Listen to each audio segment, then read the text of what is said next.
दोस्तों नमस्कार। The voice of justice पर आपका स्वागत है। नेपाल की तराई में बसा लुम्बिनी वह ऐतिहासिक स्थान है जहां बुद्ध का जन्म हुआ था और लुम्बिनी को साल 1997 में संयुक्त राष्ट्र संघ की संस्था यूनेस्को ने विश्व धरोहर स्थल के तौर पर मान्यता दी थी। लेकिन अब यूनेस्को जल्द ही लुम्बिनी को संकटग्रस्त विश्व धरोहर स्थल की सूची में शामिल कर सकता है। माया देवी मंदिर इस तीर्थ स्थान का एक प्रमुख केंद्र है जहां एक चट्टान उस जगह के बारे में बताती है जिसके बारे में बौद्धों का मानना है कि जहां लगभग 2600 साल पहले बुद्ध का जन्म हुआ था। इसके चारों ओर 14 बौद्ध विहार हैं जिन्हें फ्रांस और कोरिया सहित अलग अलग देशों के बौद्धों ने बनवाया है। यह बौद्ध धर्म के व्यापक प्रभाव का प्रमाण भी है। पर्यटक कनिष्का सिंह ने द वॉइस ऑफ जस्टिस को बताया है कि दुनिया भर से लोग यहाँ शांतिपूर्ण आनंद की खोज में आते हैं, लेकिन गर्मियों में माया देवी मंदिर में आना चुनौती भरा हो सकता है। कोई भी थोड़ी देर से ज़्यादा मंदिर में नहीं रुक सकता है क्योंकि यहाँ बहुत ज़्यादा गर्मी और उमस हो जाती है, लोगों का दम घुटने लगता है। यूनेस्को के अनुसार वायु प्रदूषण, दुकानों और बाजारों का खुलना, औद्योगिक इलाके और कुप्रबंधन लुम्बिनी के लिए सबसे बड़े खतरे हैं।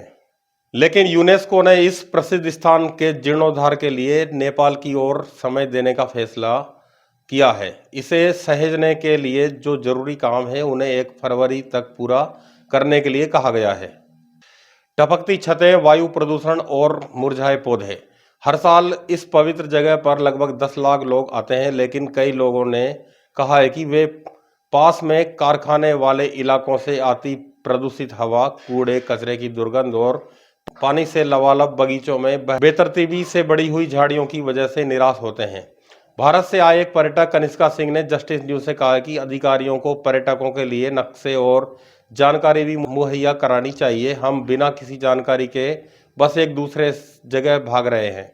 लुम्बिनी आने वाले पर्यटक ही यहाँ के हालात बेहतर बताने की बात नहीं करते हैं, बल्कि यहाँ टैक्सी चलाने वाले भी इन परिस्थितियों पर चिंता जाहिर करते हैं। वह कहती हैं कि मैं यहाँ की अव्यवस्था से खासी नाराज हूँ।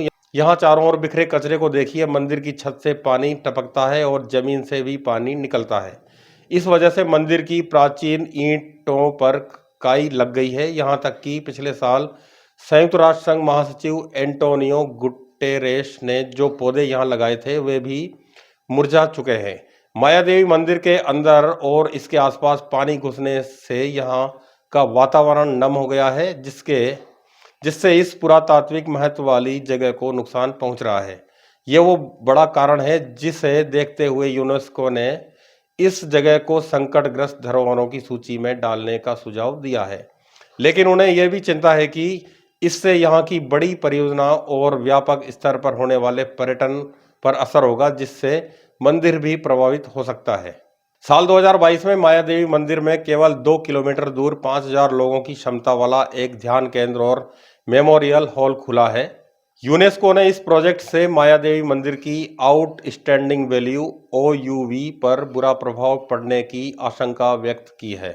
OUV किसी ऐसी जगह के सांस्कृतिक या प्राकृतिक महत्व के लिए इस्तेमाल होता है जो पूरी मानवता के लिए अहम हो। इसी के आधार पर किसी जगह को विश्व धरोहर की सूची में शामिल किया जाता है। साल 2014 में नेपाल सरकार ने लुम्बिनी के लिए एक और महत्वाकांक्षी योजना का ऐलान किया था, जिसके तहत 76 करोड़ से भी ज़्यादा विदेशी विनिवेश से लुम्बिनी को वर्ल्ड पीस सिटी के तौर पर विकसित किया जाना था। लेकिन यूनेस्को सहित कई अन्य पक्षों के भारी विरोध की वजह से इस योजना को चुपचाप वापस ले लिया गया। यूनेस्को ने 2022 में अपनी रिपोर्ट में कहा था कि ऐसी चिंताएं हैं कि लुम्बिनी वर्ल्ड पीस सिटी परियोजना से साइट की आउटस्टैंडिंग वैल्यू पर बुरा प्रभाव पड़ सकता था। विश्व धरोहर स्थल क्या है, आइए जानते हैं। लुम्बिनी यूनेस्को के विश्व धरोहर स्थल की सूची में शामिल 1000 से भी ज्यादा स्थलों में से एक है। इसमें सेरेंगेटी क्षेत्र, मिस्र के पिरामिड, ऑस्ट्रेलिया की ग्रेट बैरियर रीफ, विशाल प्रवाल भित्ति और लैटिन अमेरिका के ग्रेट कैथेड्रल चर्च जैसे अनेक और अनोखे प्राकृतिक और सांस्कृतिक स्थल शामिल हैं। यूनेस्को उन स्थानों को विश्व धरोहर स्थलों के तौर पर मान्यता देता है जो मान्यता के लिए व्यापक महत्व रखते हैं। इन्हें भविष्य की पीढ़ियों के लिए संरक्षित करने के उद्देश्य से सूचीबद्ध किया जाता है ताकि भविष्य की पीढ़ियां भी इन जगहों के महत्व को समझ सकें और लुत्फ उठा सकें। संकटग्रस्त विश्व धरोहर स्थल की सूची का उद्देश्य अंतर्राष्ट्रीय समुदाय को उन स्थितियों की जानकारी देना है जो किसी स्थान की उन विशेषताओं को खतरे में डालती है जिसकी वजह से उसे विश्व धरोहर स्थल की सूची में शामिल किया गया था। इसका उद्देश्य यह भी है कि अंतर्राष्ट्रीय समुदाय उन स्थान के लिए सुधार से जुड़े कदम उठा सकें। साल 2024 तक 50 से भी ज़्यादा जगहों को संकटग्रस्त विश्व धरोहर स्थलों की सूची में शामिल किया जा चुका है। एक लिखित बयान में यूनेस्को ने बताया है कि किसी जगह को संकटग्रस्त धरोहर स्थल के तौर पर इसलिए नामित किया जाता है ताकि उसके संरक्षण के लिए काम शुरू हो सके। यूनेस्को का कहना है कि इसमें संबंधित स्थल के विकास कार्य की योजना को गति मिलती है, साथ ही यूनेस्को और उसके सहयोगियों से वित्तीय सहायता के रास्ते भी खुलते हैं। एक बार खतरों का समाधान होने के बाद संबंधित स्थल को संकटग्रस्त वाली सूची से हटाया जा सकता है।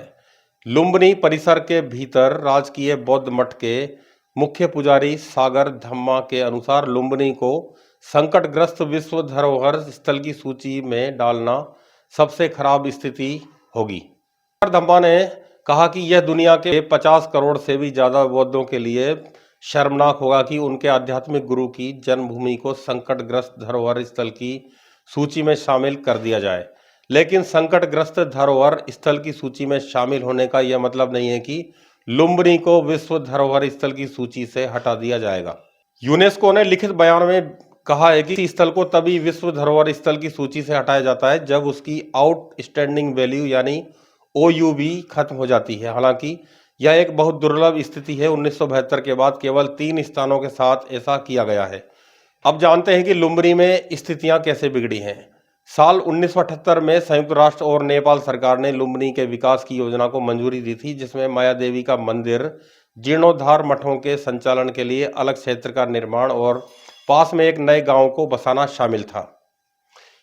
इस योजना का उद्देश्य आध्यात्म, शांति, भाईचारे और अहिंसा का माहौल बनाना था। 2 असफल प्रयासों के बाद साल 1997 में लुम्बिनी विश्व धरोहर स्थल की सूची में शामिल हुआ था। लुम्बिनी के पूर्व चीफ आर्कियोलॉजिस्ट बसंत बिदारी कहते हैं कि जब हम माया देवी मंदिर का जीर्णोद्धार कर रहे थे तब हम यूनेस्को के संपर्क में थे। नेपाल के पुरातत्व विभाग के पूर्व प्रमुख कोश प्रसाद आचार्य भी लुम्बिनी को धरोहर स्थल की मान्यता दिलाने के प्रयासों में शामिल थे। उन्होंने बताया कि मुझे लगता है कि विश्व धरोहर बनने के बाद हम इसके रखरखाव और मरम्मत के बारे में गंभीर या संवेदनशील नहीं रहे। यह केवल फंड की कमी की वजह से ही नहीं था, बल्कि हमारा रवैया भी ऐसा था। नेपाल सरकार ने यूनेस्को को लुम्बिनी को संकटग्रस्त धरोहर की सूची में डालने से रोकने के लिए कूटनीतिक स्तर पर प्रयास किए हैं, लेकिन इस पर कोश प्रसाद आचार्य का कहना है कि फरवरी की समय सीमा से पहले उन्हें यूनेस्को की चिंताओं को हल करने के लिए आवश्यक गंभीरता नहीं दिखाई देती है। इसके अलावा राजनीतिक स्तर पर भी बुनियादी समस्या हो सकती है। कनिष्का सिंह कहते हैं कि यह एक पवित्र स्थल है। हमें यह सुनिश्चित करना चाहिए कि इसकी पवित्रता हर तरह से संरक्षित रहे। ऐसे पवित्र स्थलों में भ्रष्टाचार को रोकने में विशेष सावधानी बरतनी चाहिए। उन्होंने कहा कि हम सभी समस्याओं को हल करने के लिए प्रतिबद्ध हैं क्योंकि यह देश की प्रतिष्ठा से जुड़ा हुआ है। लुम्बिनी मैनेजिंग अथॉरिटी LDT कुछ समस्याओं को हल करने के लिए यूनेस्को के साथ काम कर रहा है। LDT के कार्यकारी प्रमुख लहार क्याल लामा कहते हैं कि उन्होंने प्राचीन ईंटों के केमिकल ट्रीटमेंट के लिए यूनेस्को के विशेषज्ञों को आमंत्रित किया था ताकि ईंटों को काई से बचाया जा सके। लामा ने बताया कि हमने मंदिर में पानी के रिसाव को रोकने के लिए बाड़ लगाने का पहला चरण पूरा कर लिया है। लुम्बिनी को किसी भी कीमत पर संरक्षित किया जाना चाहिए, वरना ये असहनीय हो जाएगा। धन्यवाद। आपसे गुजारिश है कि यदि आपने हमारे चैनल को अभी तक सब्सक्राइब नहीं किया है तो अभी कर लें और बेल आइकॉन फौरन दबा दें। और यदि यह वीडियो पसंद आया हो तो इसे लाइक और शेयर जरूर करें और कमेंट बॉक्स में अपनी राय जरूर रखें। धन्यवाद।